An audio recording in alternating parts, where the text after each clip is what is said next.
¿Qué tal? Muy buenos días. Buenos días. Hola, ¿qué te has puesto ahí atrás? Que casi no te veo hoy. ¿Qué tal? Hola a todos los que os conectáis a través de Facebook. Seguimos con el curso de la interpretación de los sueños. ¿Qué tal? Buenos días.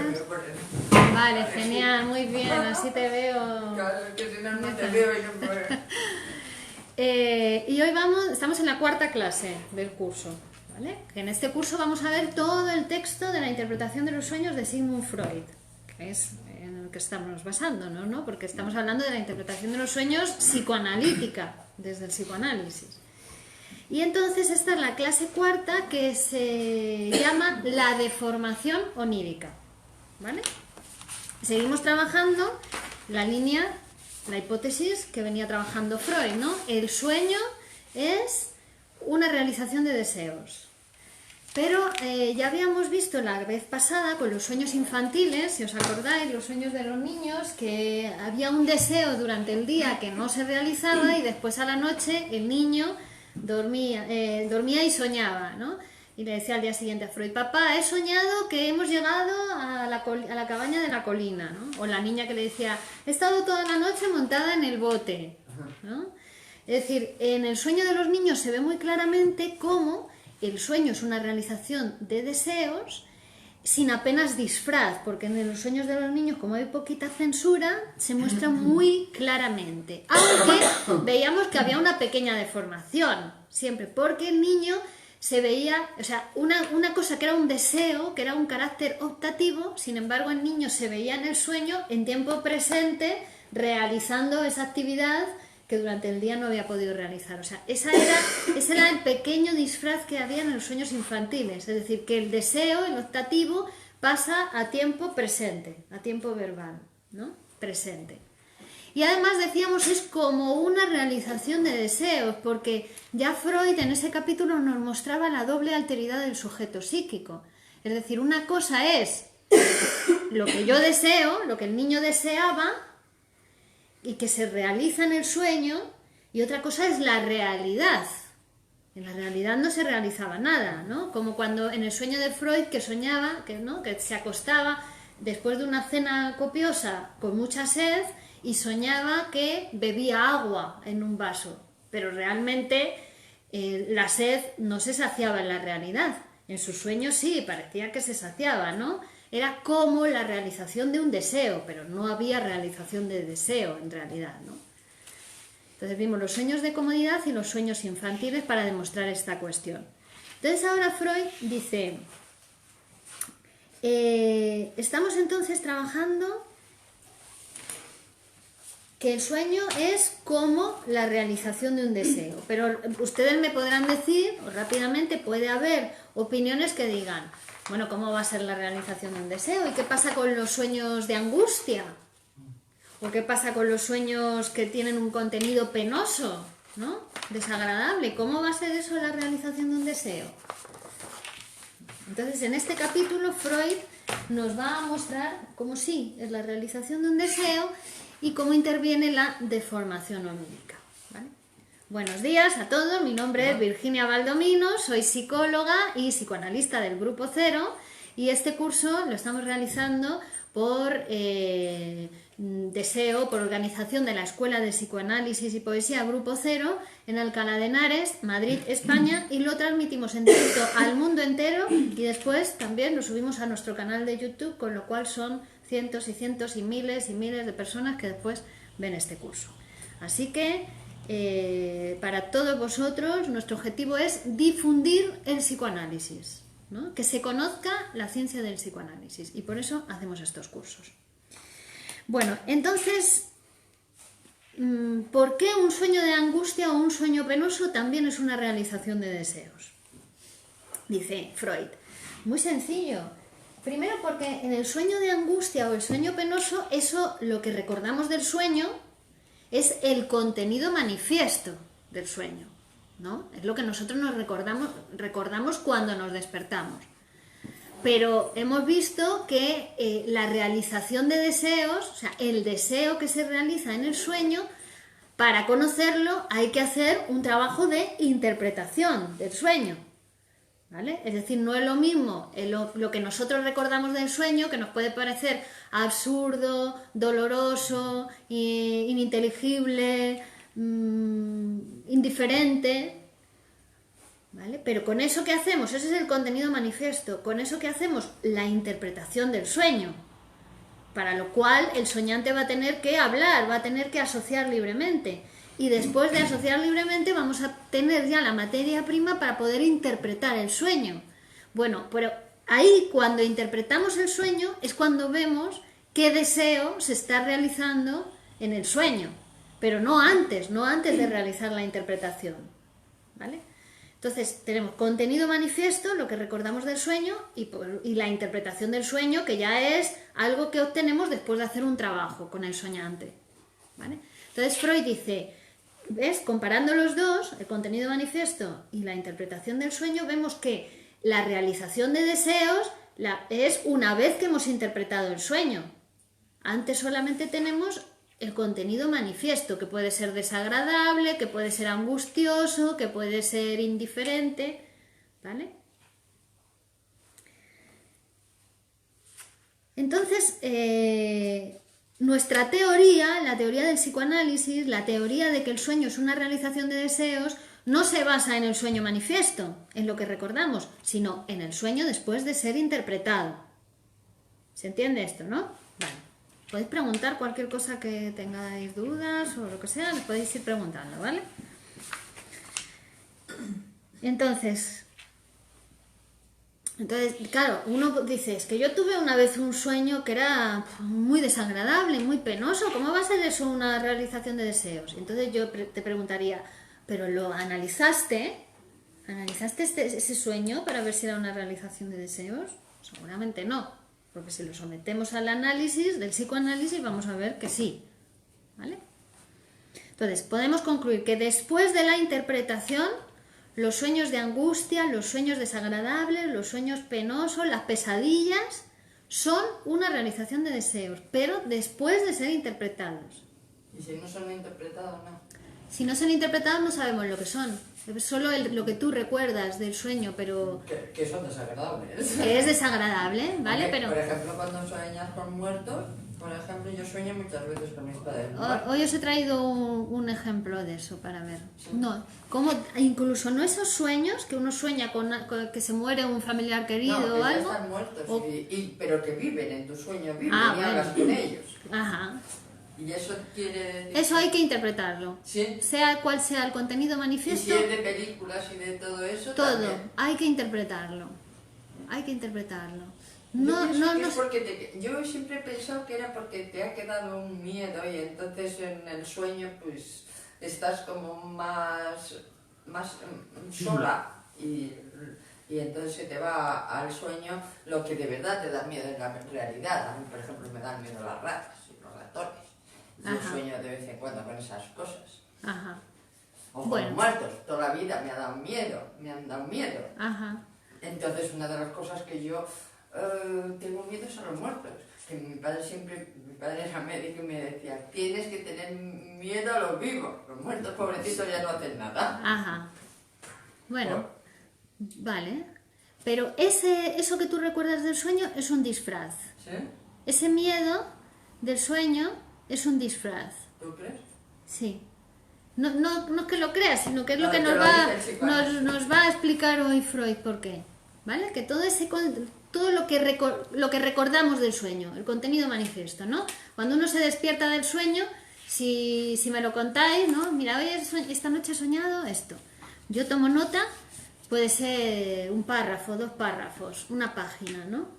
Pero después hay que hacer el trabajo de interpretación. Entonces yo os diría, a ver, ¿qué recuerdas ¿a qué te recuerda eso? ¿Qué te sugiere, ¿no? Como habíamos visto que hacía Freud con el sueño de Irma, ¿no? Entonces ahí empiezas, pues mira que mi padre, que era médico, siempre me decía que había que tener miedo a los vivos y no a los muertos. Entonces si siguieras asociando, ¿vale? Libremente y hablando, todo eso que vas asociando, eso son las ideas latentes, ¿vale? Es decir, ideas que están en relación con lo que tú recordabas del sueño, pero estaban como escondidas. Si no te pones a hablar en un espacio adecuado para eso, como es una sesión de psicoanálisis, eso quedaría escondido, pero al ponerte a hablar ya empiezan a surgir todas esas ideas latentes, ¿vale? Esas ideas latentes nos van a servir de materia prima para interpretar el sueño, para hacer la interpretación. Por los libros esos de búsquedas por el... Esos son tonterías, ¿eh? Son métodos populares, como vimos en Busca primer... por la P si esta. Claro, Busca por la C si o si has soñado con esto, significa eso. Esos son los libros de las claves de sueños, que era uno de los métodos populares que se ha utilizado a lo largo de la historia de la humanidad. Pero no se ha utilizado científicamente, vosotros, por ejemplo. claro. Científicamente no. No es un método científico de interpretación de los sueños como el que propone Freud, porque recordad que Freud tampoco es que se ocupe de los sueños porque sea un onirocrítico o le interesen especialmente los sueños, sino porque lo que nos va a demostrar a través de los sueños es cómo funciona nuestro aparato psíquico, cómo funciona nuestra mente, ¿no? ¿Por qué toma el sueño? Porque como soñamos todos, ¿no? Para que veamos que eso que pasa es nuestro funcionamiento mental, ¿no? Tanto en nosotros como en cualquier persona, porque decía, si lo muestro con los síntomas de los pacientes que vienen a mi consulta, me van a decir, no, doctor Freud, es que eso solamente le pasa a sus pacientes que están enfermos. Entonces, por eso toma el sueño, porque soñamos todos, y nos va a mostrar cómo es el proceso de producción de un sueño, para que veamos cómo es que funciona nuestra mente, nuestro aparato psíquico, ¿vale? Porque el sueño es un representante de un producto psíquico, pero un síntoma, una fobia, una neurosis obsesiva, una depresión, una neurosis de angustia, una histeria, una psicosis, todos esos también son productos psíquicos que se han producido con los mismos mecanismos que se produce un sueño, los mismos. Entonces Freud nos va a mostrar cómo funciona el aparato psíquico. ¿Para qué? Pues para poder, primero para entender, ¿no? En uno cómo funciona su mente. Por eso el psicoanálisis produce autoconocimiento y autotransformación, porque te permite entender cómo funciona tu mente. ¿Cómo haces tú esos pensamientos que tú tienes, o esa forma de mirar, de ver el mundo, de ver la realidad, de ver las cosas, son un producto de tu mente? Entonces te va enseñando para que tú te vayas autoconociendo, y además, una vez que tienes el conocimiento, que puedes transformarte. Si no lo sabes, si no tienes conocimiento, no puedes transformar nada, ¿no? Si algo no sabes cómo funciona, ¿cómo lo vas a cambiar? ¿No? Entonces el psicoanálisis es el objetivo que tiene, ¿no? Entonces, la interpretación de los sueños es para mostrarnos eso, cómo funciona la mente humana, el aparato psíquico, ¿no? que llama Freud, que es nuestro campo de estudio del psicoanálisis, el aparato psíquico. Galicia Montezuma dice, desde México, Cuernavaca. Muy bien, buenos días. Allí, buenas noches debe ser, ¿no? De madrugada. Bueno, entonces... habíamos visto que los sueños de contenido indiferente también se nos revelaban como una realización de deseos una vez interpretado, como el sueño de Irma que hemos analizado, ¿no? Que en realidad el contenido manifiesto tenía un carácter indiferente, ¿no? ¿Os acordáis cómo era? Un gran hall, muchos invitados, entre los que se encuentra Irma, ¿no? Y la acompaño hasta una ventana, le digo que abra la boca. Cuando abre la boca hace como que me oculta que tiene dentadura postiza. Bueno, un sueño indiferente, ¿no? Que a partir de ahí vimos el análisis y cómo veíamos que se realizaba una serie de deseos en el sueño, ¿no? Entre ellos la venganza de Freud hacia su amigo Otto, hacia Irma, hacia su mujer, ¿no? Hacia todas aquellas personas que le habían contradicho o que no habían querido aceptar una solución que él les estaba ofreciendo, ¿no? Que después Menasa nos dice, cuando profundiza más en el análisis del sueño, que tiene que ver también con esa cuestión a la que se estaba enfrentando Freud, y era el descubrimiento científico que estaba realizando, que era el descubrimiento del inconsciente, ¿no? Y que en realidad él se planteaba, ¿y a quién le va a interesar? ¿A quién? O sea, todo el mundo se va a oponer a este descubrimiento porque nadie quiere saber de su deseo inconsciente, ni yo mismo, ¿no? Dice Freud. Bueno, entonces, En el sueño de Irma, cuando hicimos el análisis, vimos que al final había una realización de deseos, ¿no? Pero que al principio esa realización de deseos en el contenido manifiesto del sueño no se veía por ninguna parte. Estaba oculta, estaba disfrazada. ¿Vale? Una preguntita. ¿Y Sí. cuando el sueño se repite? ¿El mismo sueño se repite? Porque hay un deseo que pulsa por expresarse. Hay un deseo que se quiere expresar, que quiere hablar, ¿no? Y como no le das salida hablando, en tu psicoanálisis, él se expresa a través del sueño. Y probablemente también en otras formaciones de tu vida, en otras formaciones Pues psíquicas. es como una pesadilla. Ajá. Porque es un ascensor ¿Sí? donde ves que no tiene salida, pero sí, al final ya tiene salida. Pero lo pasas muy mal. Ajá, claro. Eso me ha pasado a mí. Ajá. Por eso lo pregunto. Ajá. Sí, pues Y también. se ha repetido varias veces, pero hace ya mucho tiempo. Ahora no, llevo ya mucho tiempo que no lo sueño, pero sí que lo llegué a soñar y me preocupó un poco. Ajá. Porque a raíz de eso, luego estaba como enferma. Ajá. A lo mejor me venía pues una gripe o me venía cualquier cosa. Y eso me llegó a preocupar. Y eso sí que me interesaría saber por qué. Ahí en ese sueño también hay una realización de deseos, pero encubierta, está disfrazada, ¿vale? En el sueño. Entonces hay que interpretarlo para saber el porqué y además tienes razón, porque muchas veces es en el sueño, te anuncia una enfermedad o y algunas enfermedades se inician con el sueño. Sí, ¿verdad? No sé, Entonces para interpretarlo ahora tendrías que hablar libremente, asociar libremente sobre el ascensor, sobre que no hay salida y ver Se con quedaba parado, con qué otros no funciona contenidos. a veces. ¿Y por dónde salgo? Eso sí que... Claro. Esas cosas se relacionan normalmente con el día a día de tu vida. Siempre, no, con el día a día de tu vida no. Siempre hay Algo que te un pasa. recuerdo, algún recuerdo del día anterior o de 2 días anteriores, que es lo que se llama el resto diurno, ¿vale? Y que el sueño siempre va a tomar un resto diurno como excusa para iniciarse. Pero después, cuando interpretamos el sueño, vemos que tiene que ver la interpretación con tu suceder psíquico. No tanto con el día a día de exterior a ti, sino con tu día a día de tu suceder psíquico, con tus preocupaciones, con tus problemas, digamos. sí, con tus deseos inconscientes y los conflictos que te generan esos deseos inconscientes. Con eso tiene que ver, ¿no?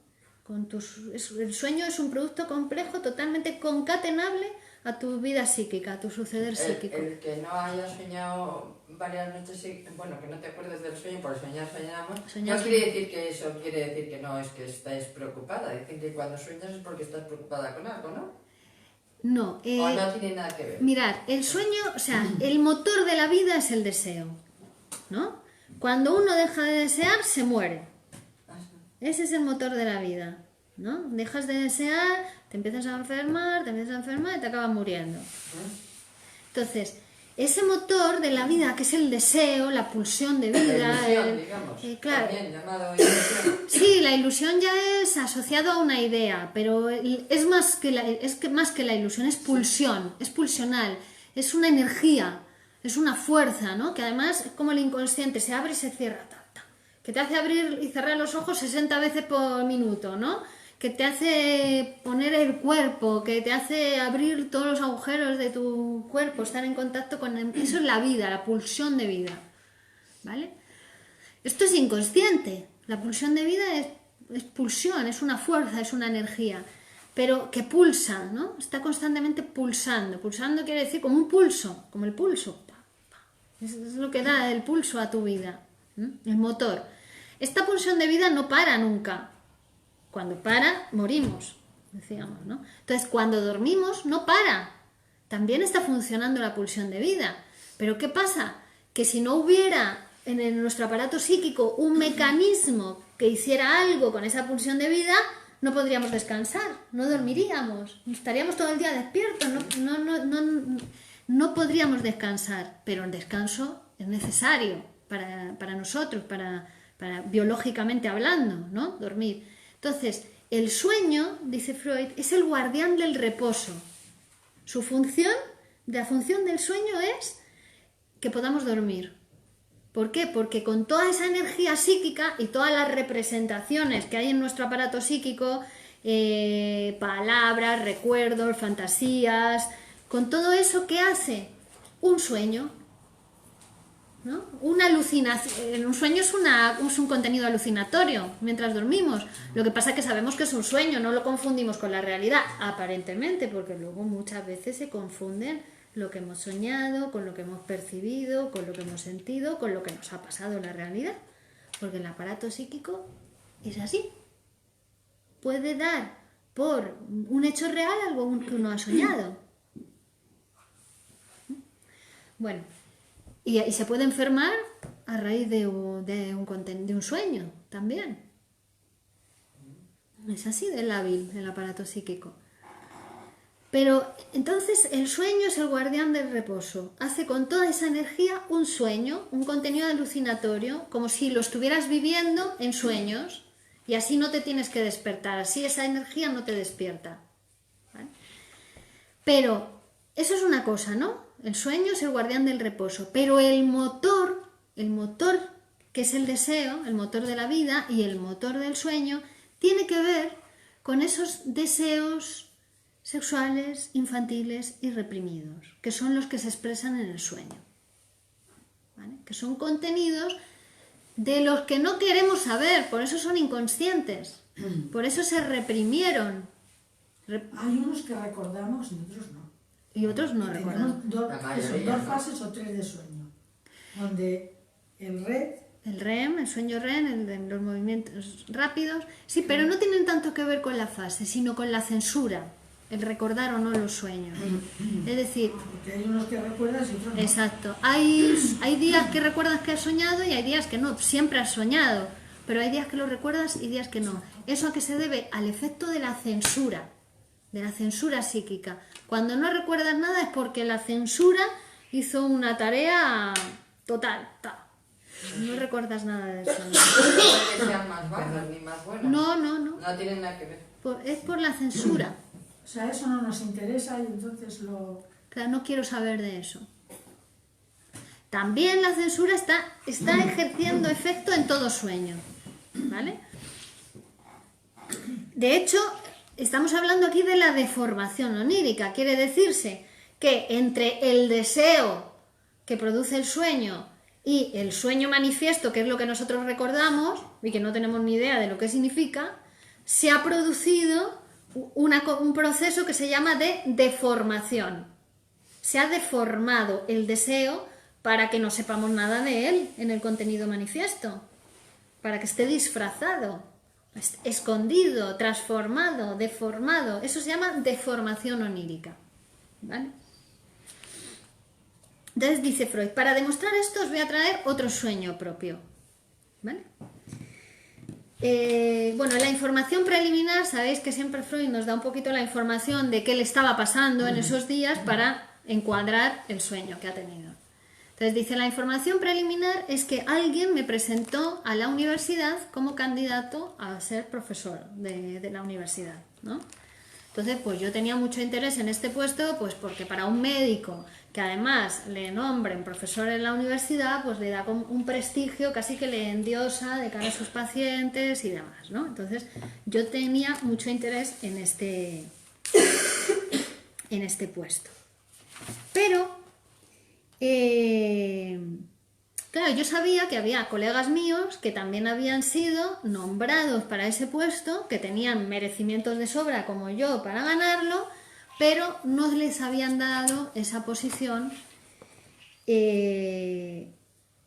por motivos confesionales, ¿no? Porque como Freud eran judíos, no les habían dado ese puesto. Entonces él pensaba, bueno, pues aunque tenga cualidades y méritos para darme el puesto, puede ser que, dice, de que las uvas estén verdes o maduras, por lo indudable es que se hallan fuera de mi alcance. Da igual que estén las uvas verdes o maduras, ¿no? Entonces dice, así las cosas, recibí una tarde la visita de un colega que además eran de aquellos que también habían sido nombrados como candidatos al puesto y que no se lo habían dado. Pero me cuenta, menos resignado que yo, que él de vez en cuando va al ministerio, a la oficina y que habla con alguien para ver cómo va el tema, con la esperanza de que le nombren profesor. Y ese día que me encuentro con él me dice que ha estado en las oficinas del ministerio y que ha preguntado, ha insistido y como que le han dejado caer que no tenga muchas ilusiones porque la línea de pensamiento no va por ahí como para nombrarle a él. Y entonces dice, por lo menos ya sé a qué atenerme, le dice su amigo. Y claro, dice, yo me quedé pues también, era como si me hubiera afirmado en mi resignación, porque si a él no le nombraban profesor, eran por los mismos motivos confesionales que no me iban a nombrar a mi profesor, porque también era judío, ¿no? Dice, bueno, pero a la mañana siguiente tuve este sueño, dormí, tuve un sueño y a la mañana siguiente recordaba, este fue el recuerdo del sueño, ¿no? Dice, había dos ideas y dos imágenes, aunque ahora para mostrarnos lo que nos quiere mostrar, dice, voy a hablar de una idea y una imagen. Dice, la idea era, mi amigo R es mi tío y siento un gran cariño por él. Mi amigo R es mi tío y siento un gran cariño por él. Y la imagen es, veo ante mí su rostro, pero algo cambiado y como alargado, resaltando con especial precisión la rubia barba que lo encuadra.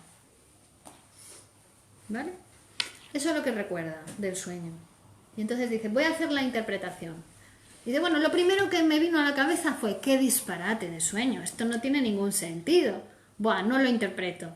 Dice, pero enseguida me dije, si uno de mis pacientes me dijera eso, yo le diría, no, a ver, hable sobre el sueño porque esa frase de qué disparate realmente es una resistencia para no interpretar el sueño. Dice, pues igual que se lo diría a uno de mis pacientes, me lo digo a mí.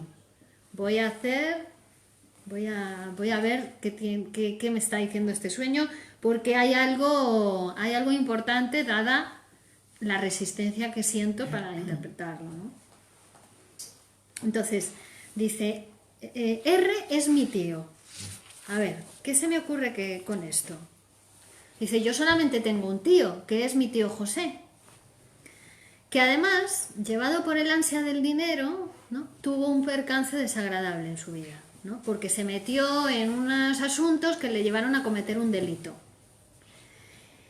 Y cayó sobre él el peso de la ley por ese delito que había cometido. Dice, mi padre encaneció del disgusto, incluso hace 30 años que pasó esto. Y solía decir que mi tío José no es que fuera una mala persona, que fuera un perverso, sino que era un imbécil, que le había pasado por imbécil. Y ambicioso. Y ambicioso. Exactamente. Entonces dice, al pensar en mi sueño que mi amigo R es mi tío José, lo que quiero decir es que mi amigo R es un imbécil. Dice, al principio me parece inverosímil esto, hasta ridículo, pero para confirmarlo acude también esa imagen del rostro encuadrado por una barba rubia, ¿no? Dice, mi tío tiene cara alargada y tiene una hermosa barba rubia que rodea su cara. Pero mi amigo R, dice, ha sido muy moreno y ahora pues le pasa que al ir encaneciendo, pues la barba se va poniendo de otro color, transformándose, dice, en un color nada estético. Dice, justamente en este momento la barba se encuentra en uno de esos cambios de color que no queda nada bonito, ¿no? Y la mía también, dice. Entonces, el rostro que he visto en el sueño, dice, es al mismo tiempo el de mi tío y el de mi amigo R, ¿vale? Dice, como si fuera una fotografía de Galton, de los experimentos que hacía Galton con la genética, ¿no?, donde ponía fotografías sobre una placa de una familia con un rasgo característico y sobre esa placa iba poniendo superponiendo fotografías de otros individuos a ver cómo estarían con ese rasgo, ¿no? Pues el sueño hace lo mismo, superpone en una sola persona rasgos de diferentes personas. Es lo que se llama la condensación, que ya veremos en próximas clases, ¿vale? Condensación, ¿no? Entonces veo la cara, es mi amigo R, pero tiene la barba de mi tío José, ¿no? Mezclamos en una misma persona. Entonces dice, tengo que aceptar que en mi sueño quiero decir que mi tío R, o sea, que mi amigo R es un imbécil, como mi tío José, ¿vale?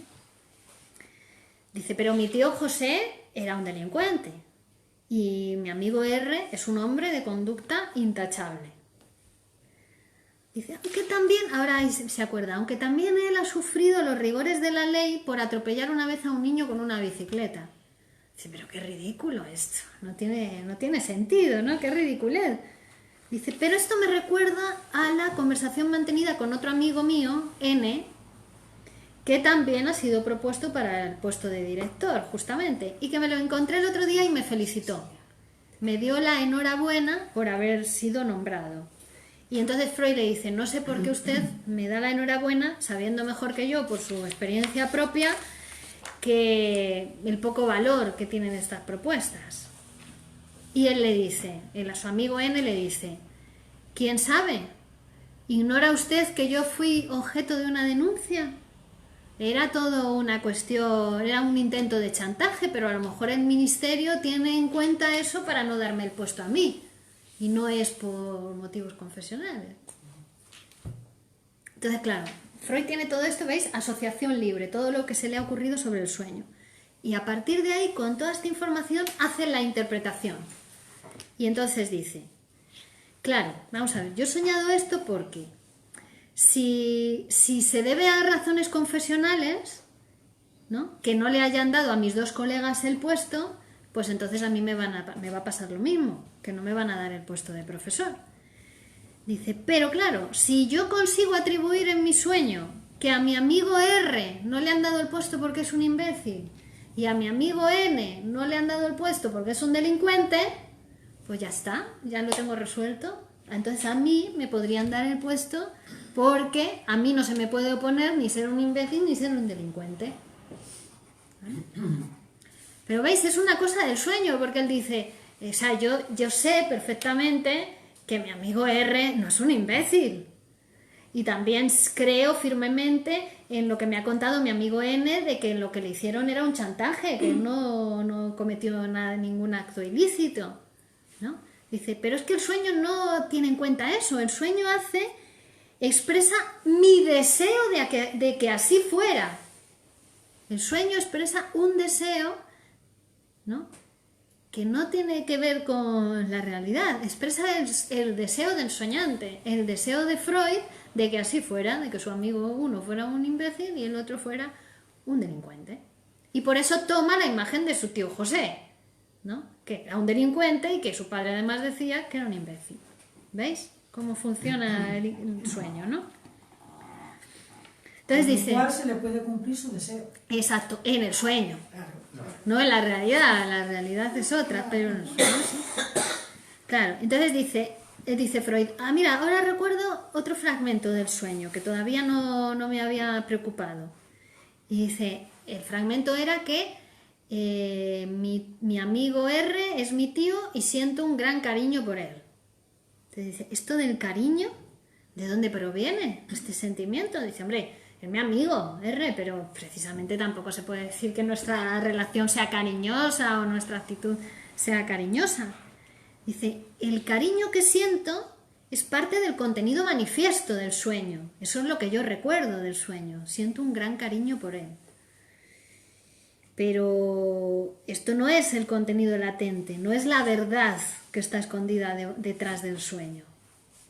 Entonces dice, ese cariño que aparece en el contenido manifiesto, lo que yo recuerdo, realmente es para encubrir, para disfrazar, para esconder el sentido verdadero del sueño.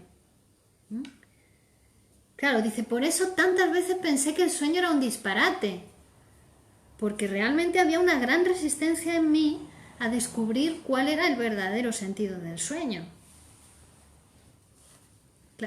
Estos juicios condenatorios, cuando uno dice, "Buah, esto es una tontería, esto es un disparate, esto no tiene sentido", esto es para ocultar algo, para no querer saber de algo. Precisamente eso que uno dice, esto es una tontería, ahí está la información más importante para aclarar el sueño, para llegar a descubrir el sentido del sueño, ¿no? Por eso el mandato de la técnica en psicoanálisis es: diga usted todo lo que se le ocurra, aunque le parezca una tontería, no juzgue. No juzgue. Tenemos mucha costumbre de juzgar. Claro. Esto no merece la pena. Claro, ¿y por qué juzgamos? Bueno, pues porque, dice Freud, es como cuando mi hija no quiere comer una manzana, no quiere, y dice antes de probarla, está agria, sin todavía haberla probado, ¿no? Dices, bueno, pues en mis pacientes también encuentro ese tipo de conductas infantiles muchas veces, y eso lo que me está indicando cuando aparecen es que hace referencia a una representación que está reprimida, hace referencia a un contenido psíquico que esa persona reprimió, que no quiere saber de eso, ¿vale? Y dice, esto es lo que pasó en mi sueño, yo me resistí a interpretarlo porque la interpretación contiene algo contra lo cual yo me rebelo. No quiero saber de eso, ¿no? Y dice, una vez realizada la interpretación me doy cuenta, o vemos, que eso contra lo que yo me rebelo es la afirmación de que R es un imbécil, ¿vale? Porque es una persona muy culta, muy educada, ¿no? que jamás pensaría que su amigo R es un imbécil en la conciencia, pero en el inconsciente su deseo era que R fuera un imbécil, ¿vale? Entonces, si comparamos el contenido manifiesto del sueño con el contenido latente, vemos que hay hasta incluso hay una deformación tal que puede llegar a decir lo contrario. En el contenido manifiesto puede llegar a decir lo contrario para ocultar el verdadero sentido en el contenido latente.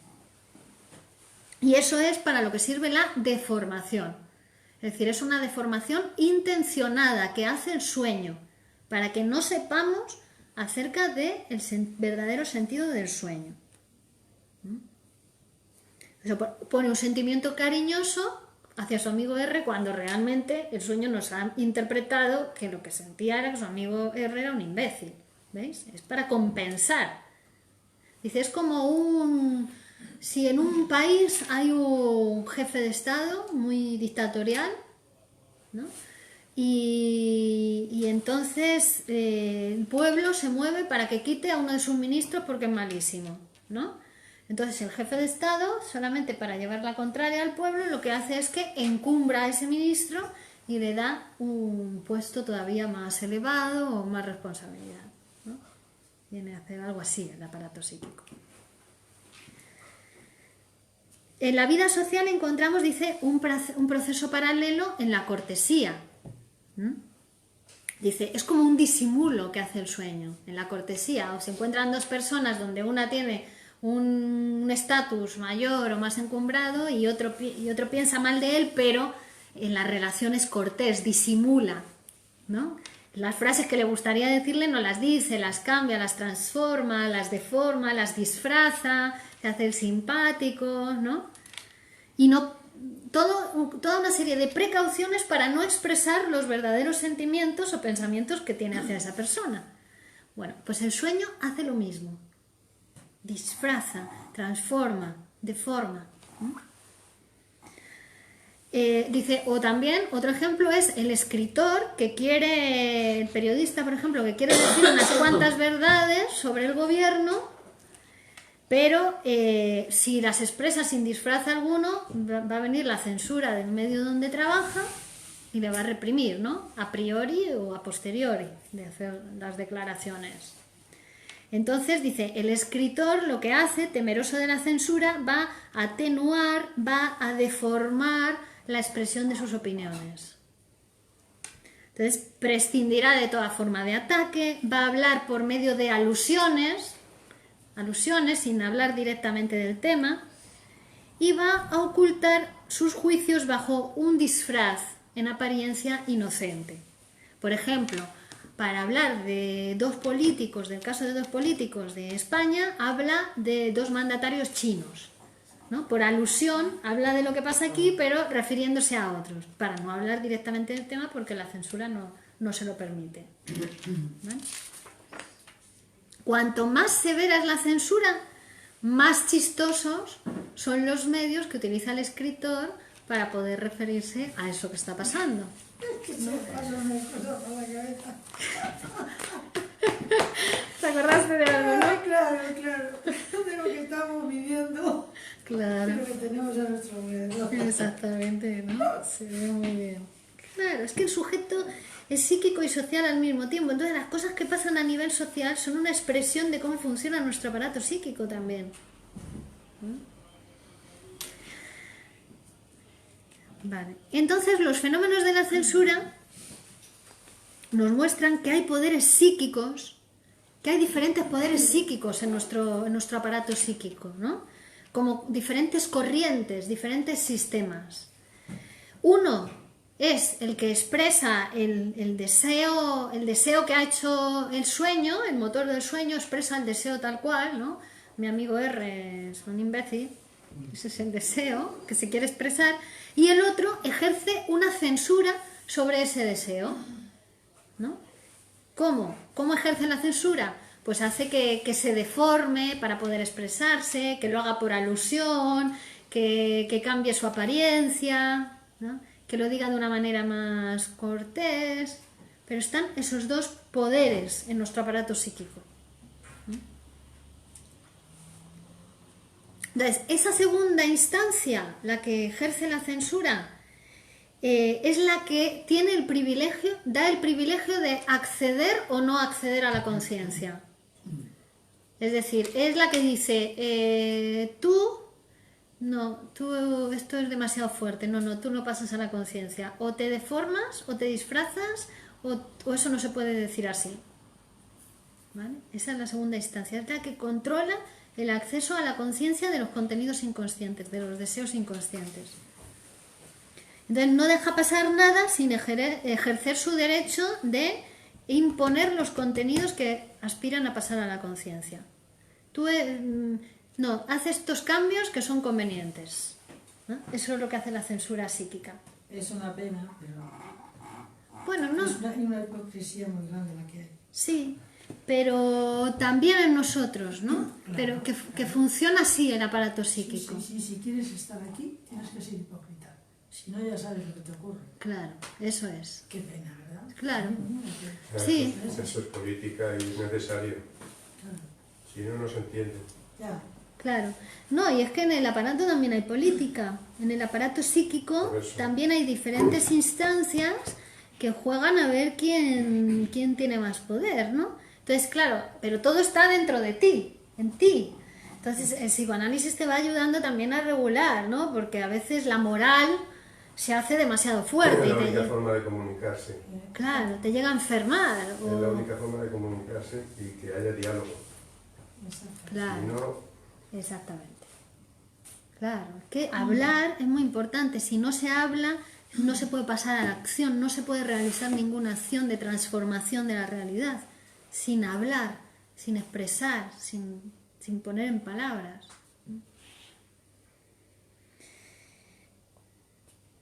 Claro.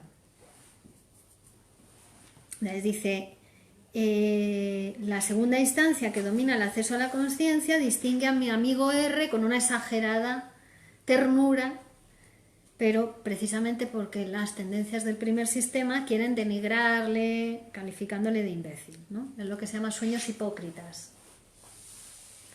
Nos estaban diciendo, ¿no? Y la conciencia siempre se nos va a presentar como un órgano perceptual. O sea, la conciencia, eso a lo que le damos tanta importancia, a lo que recordamos, a lo que pensamos, a lo que sentimos, para el psicoanálisis es simplemente un órgano perceptual que percibe estímulos del exterior, pero también percibe estímulos del interior, recuerdos, fantasías, alucinaciones incluso, delirios. Percibe para adentro también, es decir, siempre percibe contenidos que están en otro lugar y que cuando llegan a la conciencia ya se han deformado. por acción de esa censura. Ya se han disfrazado. Así que todo lo que nos llega a la conciencia es ilusorio, es engañoso, no hay que creer en ello. No, porque ya también ha sufrido, como el sueño manifiesto, una deformación, un disfraz. Por eso no hay que tener tanta confianza en la conciencia. Que por otra parte, claro, esto es como choca contra nuestra ideología más férrea, porque pensamos... que en la tierra, ¿no? Claro, porque pues, si no confío en lo que veo, Claro. si yo lo he visto con mis propios ojos, bueno, pero eso para un juicio no sirve. No. La prueba visual no sirve. No tiene que Porque, haber pruebas. porque hay 20 testigos que han visto el accidente y cada uno lo cuenta de una Y manera. es verdad. ¿Y eso por qué es? Porque cada uno tenemos una realidad diferente. ¿A que sí? Exactamente, cada uno tenemos una realidad psíquica diferente. Hay una realidad material, real, que es común, que estamos aquí, que estamos en Alcalá de Henares, que estamos en la consulta, que la hora que es hoy, eso es común. Pero luego lo que cada uno ve, escucha, entiende de esa realidad es diferente. Te lo cuentan diferente, además, la misma persona, la misma cosa, que dice, pues lo he visto contigo. Y dice, no, pero es que se cayó de esta forma, o no, es que dijo. No. Bueno, ahí Pero ves. es por eso, ¿verdad? Claro, es Porque por... cada uno vemos las cosas según nuestra mente. Exactamente. Eso. O queremos que sea así, quizá. Es así. Lo queramos o no, es así. Funciona así el aparato psíquico. ¿No? Todo lo que llega a la conciencia ya ha pasado por la censura. Ah, sí. Todo. Los recuerdos, esos en los que tenemos tanta fe, y todos son encubridores. También ya se han deformado. Encubren algo. Y además solemos guardar nada más lo bonito. O lo muy feo. Que dices, Claro. vamos, digo yo. Da igual que sea muy bonito o muy feo el recuerdo. Es un recuerdo, es como el sueño Que manifiesto. ya ha pasado. Claro, Vamos a vivir esto, que estamos aquí en el presente. claro. Sí, Claro. pero muchas veces vives de recuerdos, de personas, de lo que hicieron, de lo que te hicieron. Y a lo mejor pues no es así, pero es porque han pasado 30 años y a lo mejor ya Claro.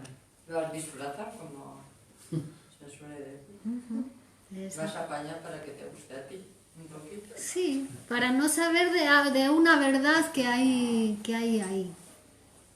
De una verdad que tiene que ver contigo, con lo más verdadero en uno. Y hay veces que Con el cuando te dicen deseo. la verdad dices, no, eso no puede ser. Claro. Y dices, pues tienen razón. Eso. A mí me ha dicho mi hijo alguna vez alguna verdad que yo no quería ver. Ajá. Y dice, no, mamá, eso lo hiciste tú. Pues también tienes razón. Ajá. Un día que le dije de su padre que sí tal, que sí cual, y me dijo, ¿quién lo eligió? Tú no. Me tuve que callar. Ah, Pues ahora cuenta, tú le dijiste, ¿verdad? Claro, Mira, no para puedes que- decirle es tonto o es tal o es cual.